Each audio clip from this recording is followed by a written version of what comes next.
Pile poil, pile poil, pile poil. Julie Kael Idiata. Bonjour l'univers. Bonjour le monde entier. Bonjour mon continent, l'Afrique. Bonjour le Black. Bonjour le Gabon. Je reviens vers vous pour vous rappeler ma position. Je vous ai dit la dernière fois qu'après les élections, on ne pouvait plus se dissimuler. Nous avons duré longtemps dans le maquis. Donc je viens là de la part du PPA. Je parle là au nom du PPA. De mon nom propre également, parce que je me suis engagé. Le Parti des peuples africains. De Sa Majesté Laurent Koudou Gbagbo. Ouais. Il nous a insufflé. Il nous a donné des connaissances qu'on a gardées longtemps. On a décidé, moi personnellement, le représentant de la cellule universitaire de recherche et de formation politique du PPA, donc la QRFP, de vous les transmettre. Ce n'était pas pour qu'on garde ça. Donc toujours dans le contexte des cours, nous avons commencé nos séances par l'introduction. Nous avons vu l'évolution de l'étude scientifique des systèmes institutionnels parce que nous sommes dans le contexte politique.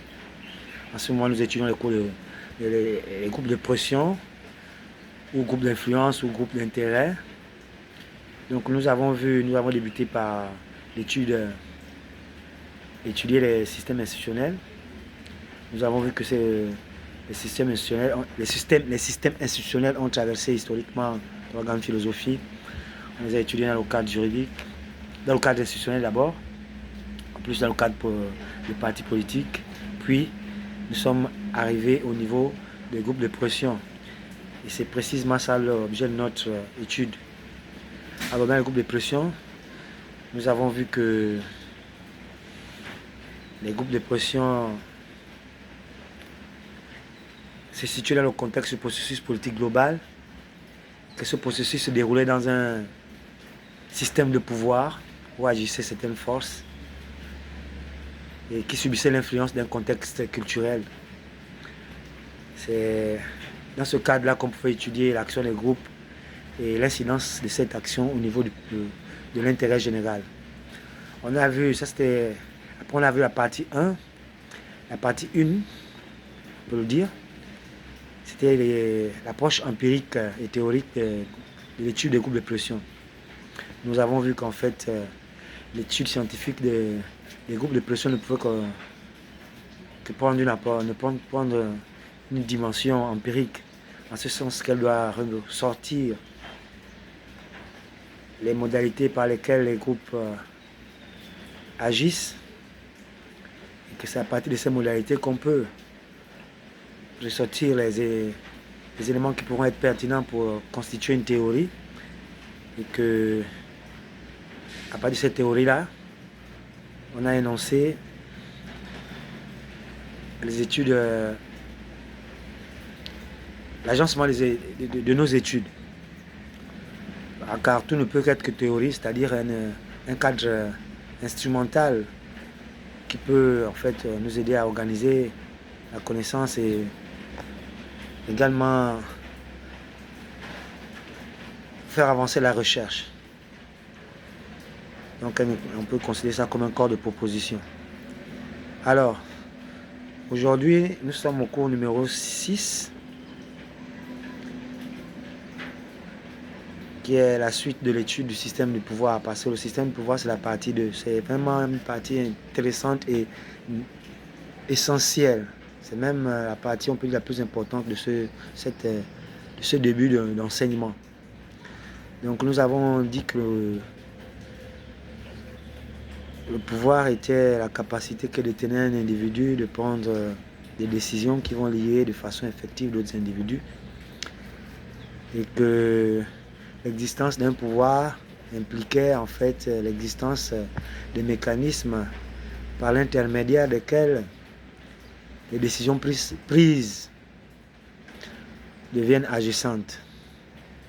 Donc, il n'y a lieu de pouvoir où on ne peut parler de pouvoir que dans un système institutionnel.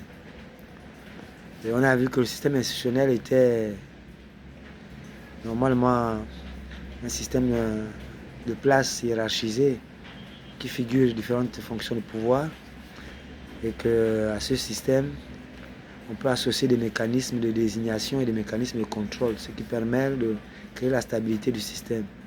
Et aussi, on associe des procédures de décision et des procédures d'exécution.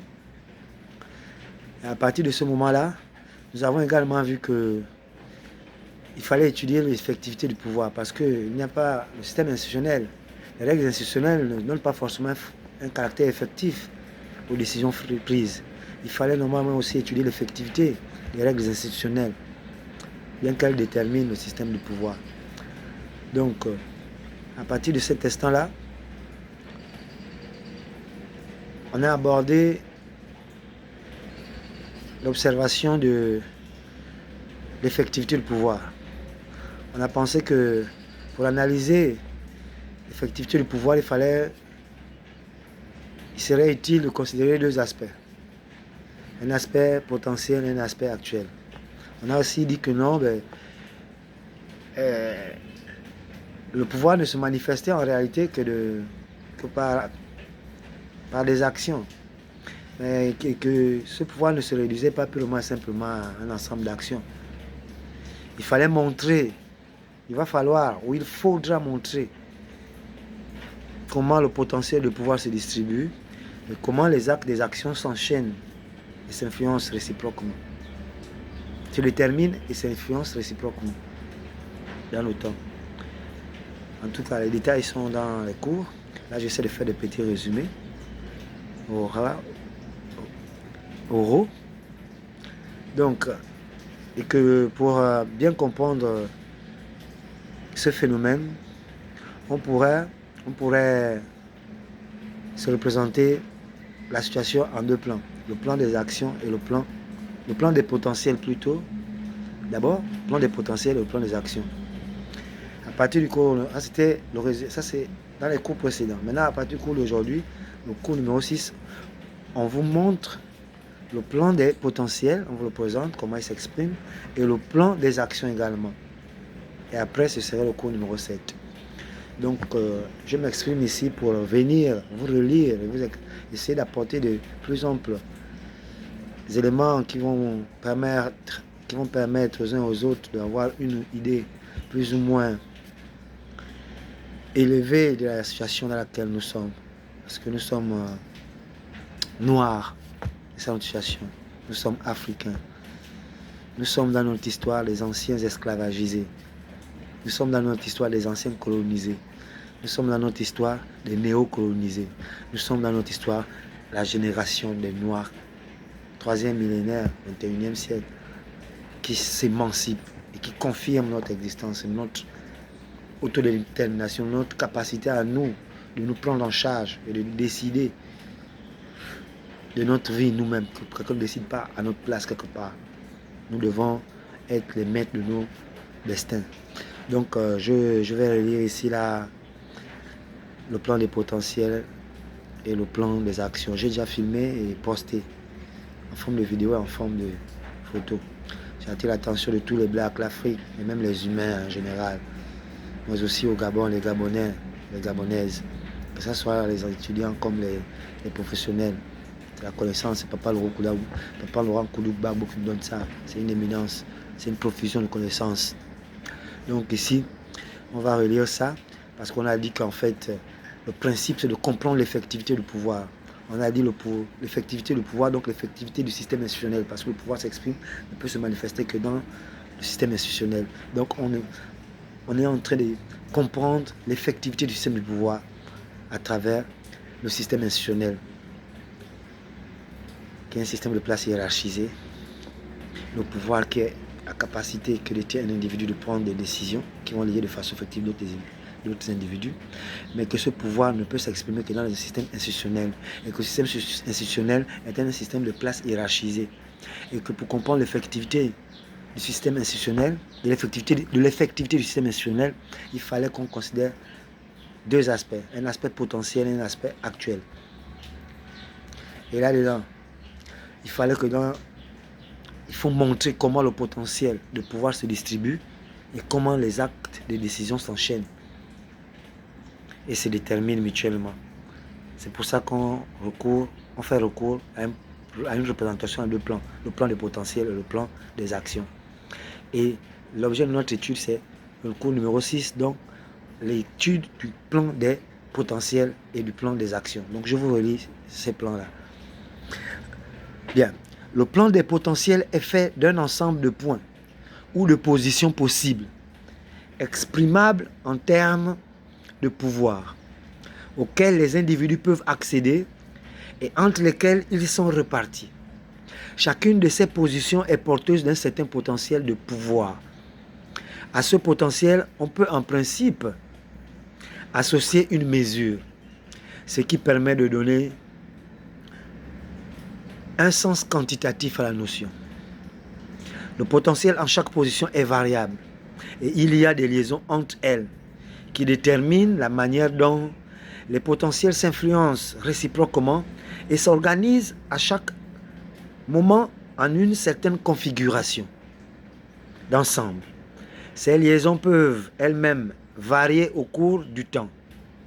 On pourra avoir les configurations du type diffusion où les configurations tendent. On pourra avoir les configurations du type diffusion où les potentiels tendent à s'égaliser et des configurations du type concentration où les potentiels prennent des valeurs très élevées en quelques points et corrélativement des valeurs très basses partout ailleurs. L'évolution du système des potentiels peut aller dans le sens de la diffusion ou dans le sens de la concentration. Il y a évidemment le système de pouvoir à proprement parler que dans la mesure où la configuration des potentiels a un degré relativement élevé de concentration. On va à la ligne. Le plan des actions est également fait d'un ensemble de points. Là maintenant, on est maintenant dans le plan des actions. Le plan des actions est également fait d'un ensemble de points correspondant de façon bi-univoque à ceux du plan des potentiels. À chacun de ces points peuvent être associées des actions, plus exactement des décisions. Pour décrire ce qui se fait à ce niveau, il est commode de considérer le temps comme formé d'une suite de moments discontinus. À chacun de ces moments, des décisions peuvent apparaître en n'importe quel point. Entre les points, il y a des liaisons, de telle sorte qu'une décision ne peut apparaître en un point à un instant déterminé que si certaines décisions sont apparues en d'autres points à des instants antérieurs et que, d'autre part, une décision apparaissant en un point à un moment déterminé engendre d'autres décisions en d'autres points à des instants ultérieurs. Ainsi se constitue dans le temps des chaînes de décision qui peuvent du reste comporter des cycles. Ouais, on s'arrête là. C'est en fait la deuxième partie de l'étude des groupes. Et le titre, c'est le titre 2. Le système du pouvoir. Une partie très essentielle dans notre étude. Le prochain cours, ce sera le cours numéro 7. Toujours la suite du 2, donc de l'étude du système de pouvoir. Vous allez voir le titre, l'entête du titre du 2, c'est le système de pouvoir. Le premier sous-titre, c'est le système institutionnel et son effectivité. Le deuxième sous-titre, toujours dans l'étude des groupes de pression, mais au niveau de l'étude du système de pouvoir. Donc, le cours numéro 7, le sous-titre sera: nous allons étudier les liaisons entre les potentiels, les actions et les institutions. Nous connaissons déjà le plan des potentiels, nous connaissons le plan des actions, nous connaissons le système institutionnel et que nous savons que c'est dans le système institutionnel que le pouvoir se manifeste. Et dans l'effectivité des décisions prises par le pouvoir dans les institutions, il faut considérer deux aspects, le plan des potentiels, l'aspect potentiel, l'aspect actuel. Donc, on a représenté dans deux plans, le plan des potentiels, le plan des actions. Donc, ici, le prochain cours, le cours numéro 7, ce serait liaison entre les potentiels, les actions et les institutions. Sciences Po, CURFP, CURFP, cellule universitaire de recherche et de formation politique du PPA, du tout-puissant Laurent Gbagbo, Parti des peuples africains, la liberté, la souveraineté, la dignité réelle. On se voit au prochain cours numéro 7. Liaison entre les potentiels, les actions, les institutions, les cahiers de nouvel esprit, la thérapie par la déconstruction. Bisous, je vous aime. Jodai, Judika Idiata, Rasta Petit Marley du Mirador. Ciao, pile pile poil.